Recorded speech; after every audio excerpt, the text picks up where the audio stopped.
एक कोर्स किया है एक्सपीरियंशियल लर्निंग का।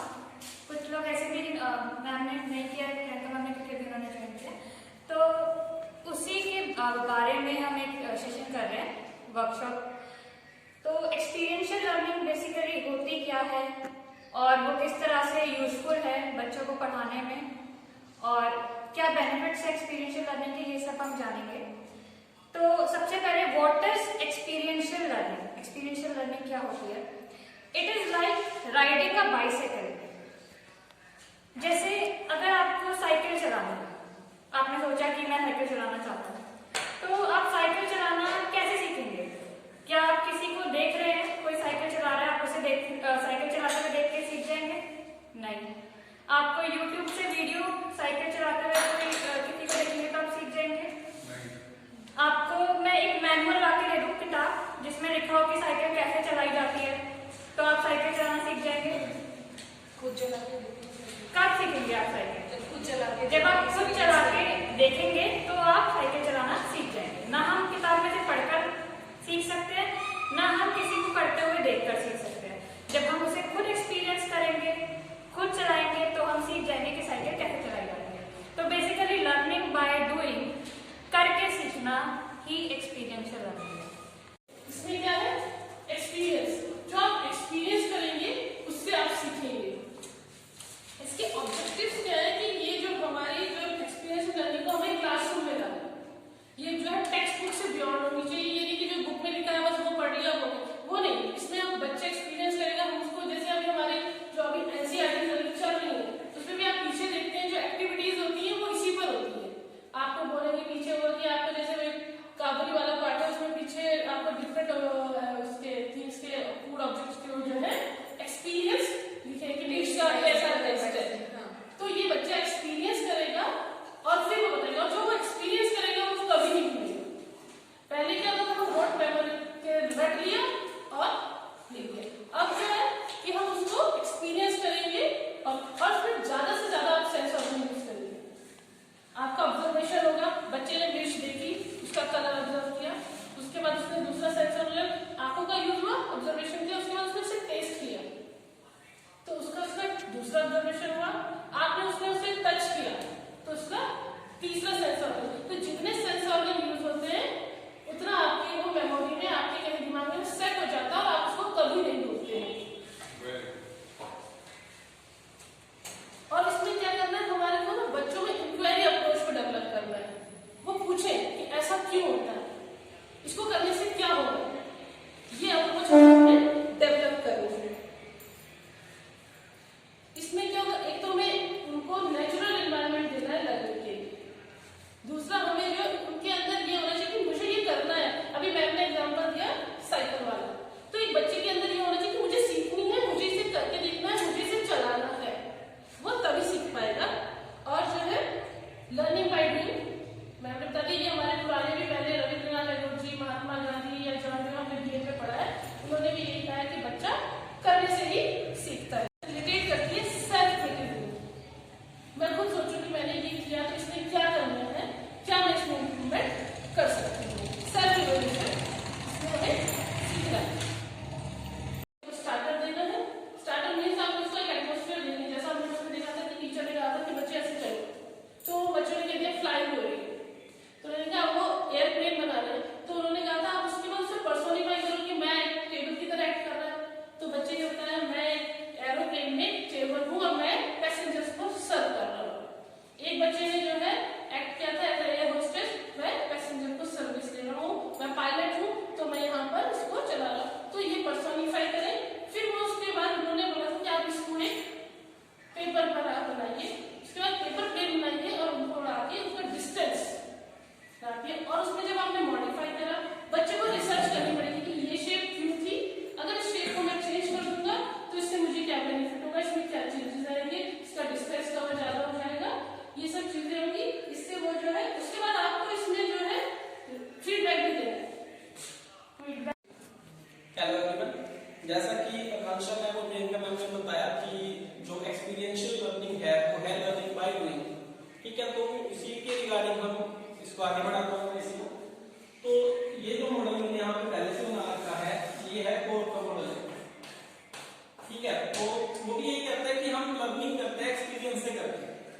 ठीक है, तो जैसे आपने सुना होगा कि ये बाल धूप में सफेद नहीं हुए, तो क्या है, एक्सपीरियंस है। ठीक है, तो हम एक्सपीरियंस गेन कर रहे हैं, तो उसी को हम आगे अपडेट करते रहेंगे। एक्सपीरियंस जैसे जैसे हमें होता रहेगा तो हम अपना ही एक अपडेट वर्जन बनते जाएंगे। तो यहाँ पे है कि जब हम कोई एक्सपीरियंस करते हैं तो वो कंक्रीट एक्सपीरियंस है, कोई काम हमने किया, जैसे आज मैं आपके यहाँ पे वर्कशॉप ले रहा हूँ, ठीक है, तो वो अच्छी चलेगी मान लो, तो उसके बाद क्या होगा, रिफ्लेक्टिव ऑब्जर्वेशन की पोजीशन आ जाएगी। रिफ्लेक्टिव ऑब्जर्वेशन मींस कि वर्कशॉप होने के बाद मैं अपने आप को ऑब्जर्व करूंगा, अपने आप को देखूंगा कि अगर मैं थोड़ा अलग करता, ये करता, तो शायद ज्यादा बेटर कर पाता। तो नेक्स्ट टाइम जब भी वर्कशॉप होगी या क्लास होगी तो मैं अपने इस एक्सपीरियंस को यूज करूंगा। ठीक है, और मैं माइंड में उसका एक एब्स्ट्रैक्ट कंसेप्ट मैंने बना लिया है उसका कि नेक्स्ट टाइम जब वर्कशॉप होगी या क्लास होगी तो मैं इस एक्सपीरियंस में क्या क्या मॉडिफिकेशन करूंगा। तो ये है एब्स्ट्रैक्ट कंसेप्चुअलाइजेशन, एक कंसेप्ट हम माइंड में बना लेते हैं। ठीक है, नेक्स्ट टाइम मैं ये करूंगा जो भी करूंगा, और उसके बाद हम एक्टिव एक्सपेरिमेंट नेक्स्ट टाइम जब भी वर्कशॉप होगी या क्लास होगी तो मैं इस एक्सपीरियंस को वहां पे जो मॉडिफिकेशन मैंने किए हैं उसके साथ यूज करूंगा। ठीक है, अच्छा, एक्सपीरियंस जो होते हैं वो दो टाइप्स के होते हैं, एक होता है डायरेक्ट और एक होता है इनडायरेक्ट। ठीक है, डायरेक्ट एक्सपीरियंस, जैसे कोई बच्चा है, उसने गलती से क्या किया, गर्मा गर्म दूध पी, उसकी जीभ जल गई। ठीक है, तो वो नेक्स्ट टाइम जब भी दूध पिएगा तो वो थोड़ा रुक कर पिएगा, क्योंकि उसे पता है दूध गर्म हो सकता है, जीभ जल जाएगी। ये तो हो गया डायरेक्ट एक्सपीरियंस, क्योंकि उसने खुद से फील किया। अब इनडायरेक्ट एक्सपीरियंस, अगर वही बच्चा क्लास में अपने साथी को बता दे कि गर्म गर्म दूध मत पीना, जीभ जल जाएगी, तो उसके साथी को तो इनडायरेक्टली एक्सपीरियंस हो गया है। ठीक है, तो दो टाइप के एक्सपीरियंस है यहाँ पे, डायरेक्ट और इनडायरेक्ट। तो यही बात है कि जैसे आपने साइकिल वाली बात से मैं थोड़ा सहमत नहीं हूँ कि साइकिल मतलब अगर मैं सोचूंगा कि हाँ मुझे साइकिल चलानी है, बट उससे पहले मुझे देखना तो पड़ेगा ना, दूसरों को देखूंगा तो ना ये ऐसे ऐसे साइकिल चला रहा है, ऐसे इसमें पैडल लगाते हैं, गाड़ी चला रहे हैं, तो देखना पड़ेगा दूसरे को कि हाँ ऐसे देखेंगे, लेकिन मैंने ये नहीं कहा कि हम दूसरों को देखकर भी सीखेगा वो। हाँ, तो वो तो है ही, सीखोगे कब चलाने कब आएगी। तो मैं वही कह रहा हूँ, एक्सपीरियंशियल लर्निंग में क्या होगा, लर्निंग एक्सपीरियंस तो होगा, उसके बाद ही तो हम डूइंग करेंगे। जब हम काम करेंगे तो लर्निंग बाय डूइंग तभी होगी अगर हमें एक्सपीरियंस होगा। पहले तो हमें एक्सपीरियंस वो ऑब्जर्वेशन है। हाँ, वो ऑब्जर्वेशन है। आप ऑब्जर्वेशन की बात कर रहे हो, हम ऑब्जर्वेशन जब करेंगे तब हम एक्सपीरियंस। अब ठीक है, बिल्कुल, पहले हम ऑब्जर्व करेंगे और उसके बाद ऑब्जर्वेशन करने के बाद हम उसमें मॉडिफिकेशन करेंगे और फिर हम उसे इम्प्लीमेंट करेंगे। अच्छा, एक्सपीरियंशियल लर्निंग जो है इसके काफी सारे मेथड हैं, मैं एक मेथड नहीं बताऊंगा, काफी सारे बता रहा हूँ आपको ताकि हम क्लास में यूज कर सके। तो उसमें एक तो ये है कि फील्ड ट्रिप हो गई, गार्डन की ट्रिप हो गई, हम उस बच्चों को वहां पे नेचर के पास लेकर जा रहे हैं, बच्चा वहां पे देखेगा अलग अलग पत्ते हैं, अलग अलग डिजाइन के हैं। ठीक है, और भी काफी सारे हैं। ईवीएस में हो सकता है कि बच्चे को हम बोल दें कि घर पे कोई गड्ढा हो या बकेट के अंदर वो कंपोस्ट खाद बनाए, मैन्योर बनाए, तो ये भी एक उसके लिए एक्सपीरियंशियल लर्निंग होगी। ठीक है, और जो आर्ट इंटीग्रेटेड लर्निंग है उससे भी बच्चा जो है वो एक्सपीरियंशियल लर्निंग के साथ हम इसे जोड़ सकते हैं। अच्छा, जो मेरा यहाँ पे एक्सपेरिमेंट तो मैं नहीं करके दिखा रहा, मैं ऐसे ही बता रहा हूँ, सिंपल एक्सप्लेन कर रहा हूँ। हम क्या करेंगे, क्लास के अंदर 4 स्टूडेंट्स का ग्रुप बना लेंगे, 4 स्टूडेंट्स का, और ये बॉक्स में मैंने क्या किया है, काफी सारे स्लिप्स डाली हुई है जिसपे कलर नेम लिखे हुए। ठीक है, और क्लास के 4 कॉर्नर्स में मैंने कुछ ऑब्जेक्ट रखे हुए हैं, बच्चों के मतलब के ऑब्जेक्ट, पेन रखा हुआ है, पेपर रखा हुआ है, इरेजर, अलग अलग चीजें वहां पे रखी हुई है। तो उन 4 में से एक बच्चा आएगा, यहाँ से एक स्लिप निकालेगा, वो स्लिप निकालेगा, उस पर कलर नेम लिखेगा, मान लो वो कलर ब्लू कलर आ गया। ठीक है, तो अब बाकी के जो बच्चे उसके ग्रुप के होंगे वो चारों कॉर्नर्स में जाएंगे, 4 कॉर्नर्स में, वहां से जो जो ब्लू कलर के ऑब्जेक्ट है वो वहां से वो कलेक्ट करेंगे। ठीक है, और कलेक्ट करके वो लेके आएंगे। अब दूसरा काम क्या होगा, यहाँ पे वो क्या करेंगे, A4 शीट लेंगे, उसमें ब्लू पेन से, क्योंकि ब्लू कलर की स्लिप आई थी, ब्लू पेन से वो एक पेन पेन देंगे। ठीक है, और ऊपर यहाँ पे वो लिख देंगे कलर नेम क्या था, ब्लू था, और जो जो ऑब्जेक्ट वो कलेक्ट करके लाए हैं, मान लीजिए इरेजर है, पेन है, ठीक है, या कुछ भी ऑब्जेक्ट पेपर लेके आए हैं, तो वो वहां पे उसकी स्पेलिंग्स भी लिखेंगे। अब इस एक्टिविटी से एक तो बच्चा स्पेलिंग सीख गया, कलर नेम सीख चुका है। ठीक है, तो इस टाइप से ये एक एक्टिविटी है जो एक्सपीरियंशियल लर्निंग के साथ है। अच्छा, इंग्लिश में जो कन्वर्सेशन अगर हम बच्चों में करा दें तो भी अपने आप में एक्सपीरियंशियल लर्निंग है। कहने को तो बहुत कुछ है, पर मैं अपने शब्दों को यहीं पे विराम देता हूँ। Thank you. यस मतलब आप जैसे आप इंग्लिश में फ्रूट पढ़ा रहे हैं तो बच्चा फ्रूट के बारे में बताएगा, फिर आप उससे ये पूछ सकते हैं कि आप मार्केट से मान लीजिए आप मैंगो लाते हैं तो कितना लाते हैं, तो वो बोलेगा 1 kg। तो वो देखिए मैथ्स के किलोग्राम उसमें आ गया, और वो उससे वो ये पहचानेगा कि सीजनल फ्रूट है, ये समर में आता है, विंटर में आता है, और इसके बाद 1 kg अगर 10 रुपीज का था, आपके पापा ने 2 kg दिए, तो प्रोडक्ट मल्टीप्लिकेशन एडिशन बहुत सारी चीजें ये हो जाती हैं। और इसमें हम मतलब एक साथ कई सब्जेक्ट जुड़ जाते हैं, हमारा जो इंटरडिसिप्लिनरी होता है वो हो जाता है। मैक्सिमम सेंस अप्रोच हमारी है और सेंस ऑब्जेक्ट से भी ज्यादा से ज्यादा इसमें मल्टीसेंसरी अप्रोच होनी चाहिए। और बेसिकली ये नहीं करना चाहिए कि सब्जेक्ट्स को हम कंपार्टमेंटलाइज कर लें कि हम इंग्लिश पढ़ा रहे हैं तो इंग्लिश की बात करेंगे, इंग्लिश पढ़ा रहे हैं तो इंग्लिश की बात करेंगे। सबको इंटरलिंक करके इंटरडिसिप्लिनरी अप्रोच से पढ़ा रहे हैं। यही हम यहाँ पर बच्चे को सिखा रहे हैं। जैसे पानी का टब लिया और उस टब में क्या चीज छोटे बच्चे के लिए है, क्लास 1 के लिए है कि कौन सी चीज डूब जाएगी और कौन सी चीज तैरती रहेगी। ये हम उसे 4-5 चीजें दिखाएंगे। उसको एक रुई देंगे, एक पेंसिल देंगे, एक कटर देंगे और एक कील देंगे, एक पत्थर देंगे, और वो उसको उसमें पानी में डालेगा और वो देखेगा कि कौन सी चीज इसमें डूब रही है और कौन सी चीज उसमें तैर रही है। ये वो अपने आप अनुभव करके देखेगा और समझ जाएगा कि जो है लकड़ी की चीज जो है वो उसमें तैरती है। जब वो डाल के खुद देखेगा कि वो डूबी नहीं है तो वो समझ जाएगा कि लकड़ी की कोई भी चीज वो डूबती नहीं है, तैरती है। इस तरीके से अनुभव करके ही सीखना है बच्चे को, और यही हमें बच्चों को सिखाना है ताकि उसको जल्दी से और आसानी से समझ में आ जाए। यहाँ पर बात कर रहे हैं एक्सपीरियंशियल लर्निंग के बारे में। जैसा कि सबने बताया कि एक्सपीरियंशियल लर्निंग क्या होती है कि लर्निंग बाय डूइंग, जैसे कि आकांक्षा मैम ने बताया, हम अपने एक्सपीरियंस से सीखते हैं। उसी से रिलेटेड एक फिलोसफर है जिनके वो कहते हैं कि जिसमें बच्चा बोलता है you tell me I will forget, you will teach me I may remember, but if you will involve me I will definitely learn it. ठीक है, मीन्स अगर आप इन्वॉल्व करोगे, मुझे एक्सपीरियंस मिलेगा तो मैं पक्का उसको लर्न करूंगा। ये है एक्सपीरियंशियल लर्निंग। बट एक और है जॉन डेवी, जिसके बारे में हम सबको पता है। उनका कहना है that we don't learn from experiences। हम एक्सपीरियंसेस से नहीं सीखते, सिर्फ एक्सपीरियंस लेना काफी नहीं है। We learn from reflecting on experiences। जब तक हम उन एक्सपीरियंसेस के बारे में हम चिंतन नहीं करेंगे, हम सोचेंगे नहीं कि हमने क्या एक्सपीरियंस किया, उसमें हमने क्या नया सीखा, तब तक हम कुछ सीख नहीं पाएंगे। उसके लिए सबसे पहले एक छोटा सा एग्जाम्पल मैं बताती हूँ। जैसे सपोज इंग्लिश क्लास है, उसमें टेस्ट हुआ, डिक्टेशन टेस्ट हम लेते हैं बच्चे का। उसमें 4 पॉइंट्स है। फर्स्ट है डू, उसमें हम क्या करते हैं, बच्चा क्या करता है, टेस्ट देता है, उसने दे दिया, आपकी तरफ से उसने अपना काम कर दिया। सेकंड है व्हाट, कि भी जो उसने किया है उसका रिजल्ट क्या मिला उसको। 20 मार्क्स का टेस्ट था, उसने अपनी तरफ से पूरा किया, उसको मिले 17 आउट ऑफ 20 में से उसने 17 मार्क्स लिए। उसके बाद थर्ड पॉइंट आता है सो व्हाट, कि भाई 17 क्यों, वो सोचता है, उसने देखा, उसने अपना काम कर दिया, उसको उसका रिजल्ट मिल गया, वो सोचता है कि भाई मैंने वो उस टेस्ट को देखते, वो देखते कि मेरा जो भी उसने लिखा है सब कुछ ठीक है, जो स्पेलिंग्स बोले गए, मतलब जो वर्ड्स बोले गए, आंसर जो बोले हैं जो है वो उसने ठीक लिखे हैं। फिर उसके ऊपर थिंकिंग करना, चिंतन करता है कि भाई कहाँ क्या गलती की उसने। वो देखता है तो उसको पता चलता है कि 3 जो मार्क्स उसके कट हुए हैं वो वर्ड्स तो ठीक थे बट उसमें स्पेलिंग मिस्टेक थी। जैसे हम कई बार होते हैं कि वर्ड्स ठीक होते हैं बट कहीं पे ई की जगह ए लिख देते हैं, ए की जगह ई लिख देते हैं, तो वहां पे बहुत ही छोटी छोटी मिस्टेक्स थी उसकी। तो उससे उसको क्या होता है, 4th पॉइंट आता है नाउ व्हाट, कि उसने क्या एक्सपीरियंस किया।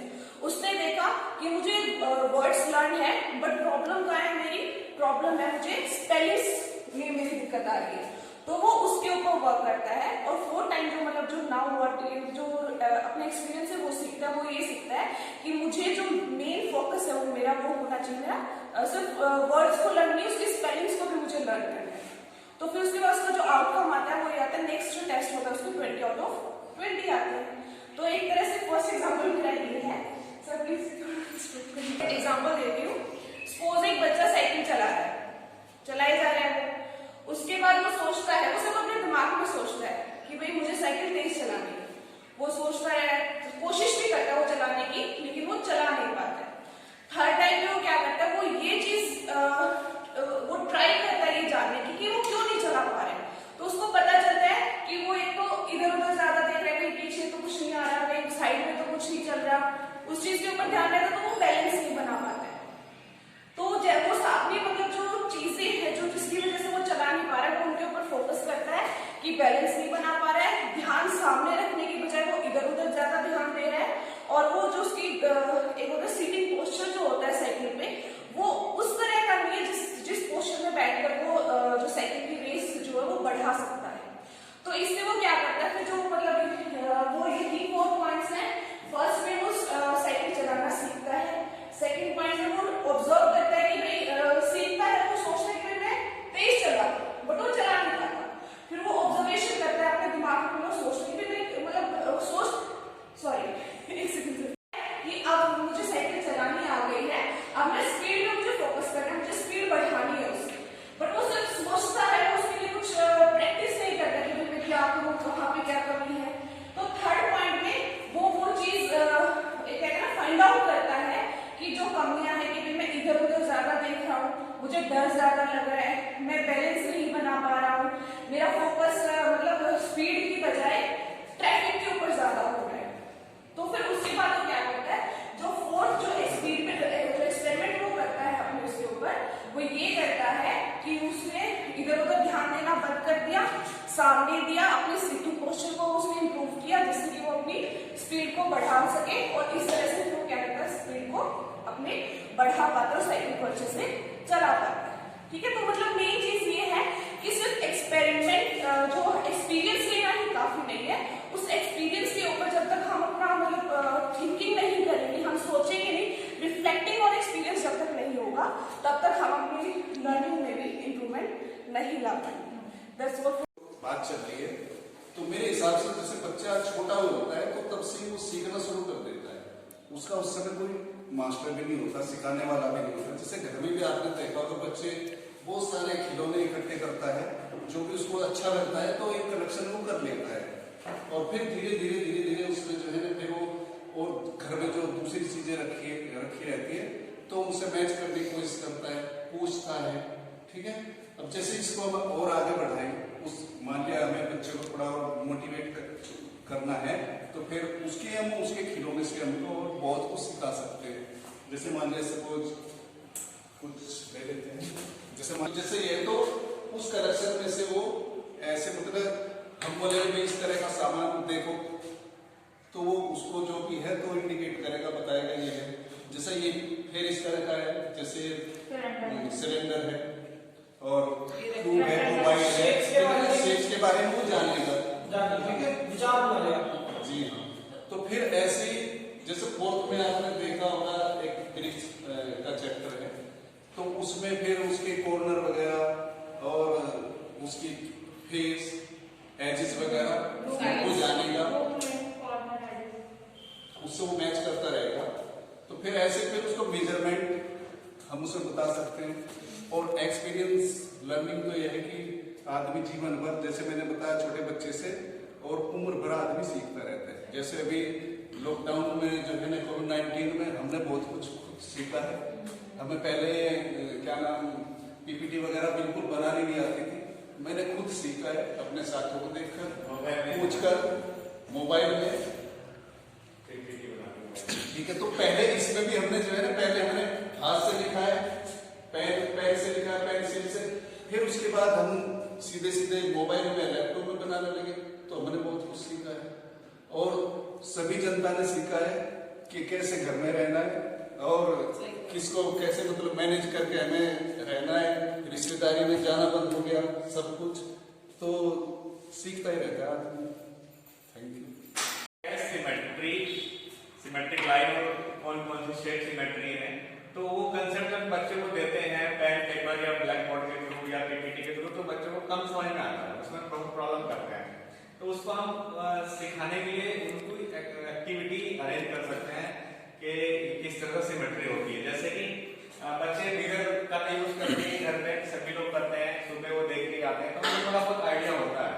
लेकिन प्रॉब्लम क्या होती है, जब हम सामने खड़े हैं, हम उठाते हैं अपना राइट हैंड और मिरर में हमें ऐसा लगता है कि वो हमारा लेफ्ट हैंड है। तो बच्चे भी ये नॉर्मल बात है, जब वो राइट उठाएंगे तो वो कहते हैं मिरर इमेज में भी राइट ही हैंड उठेगा। तो उसको ठीक करने के लिए हम ऐसे कर सकते हैं कि सपोज फॉर एक हमने यहाँ पे लाइन बना देंगे, ये एक्टिविटी हम ग्राउंड पे करा सकते हैं, क्लास के अंदर नहीं करानी है, बाहर ले जाके करा सकते हैं, गेम्स पीरियड में करा सकते हैं, किसी में भी करा सकते हैं। तो क्या करेंगे, सपोज फॉर एक बच्चा है, एक बच्चे को हमने खड़ा कर दिया है ना, ड्राइंग में थोड़ी ऐसी है, और इसको हमने हैंड ऊपर करा दी, नीचे करा लेते हैं इस तरह से उसकी लाइन से। तो अब हमने दूसरे बच्चे को बुलाना है, उसको कहना है कि आपको इधर खड़ा होना है और इसका मिरर इमेज बना के खड़े होना है। तो बच्चे जनरली क्या करते हैं, जैसे देखेगा इसको ऐसे ही खड़ा हो जाएगा, वो भी ऐसे ही खड़ा हो जाएगा। लेकिन उसको थोड़ा सा मोटिवेट करना है कि नहीं, जैसे आप मिरर में देखते हो लेफ्ट राइट कैसे जाता है, थोड़ा आइडिया देना उसको, थोड़ा वो ठीक कर सकता है।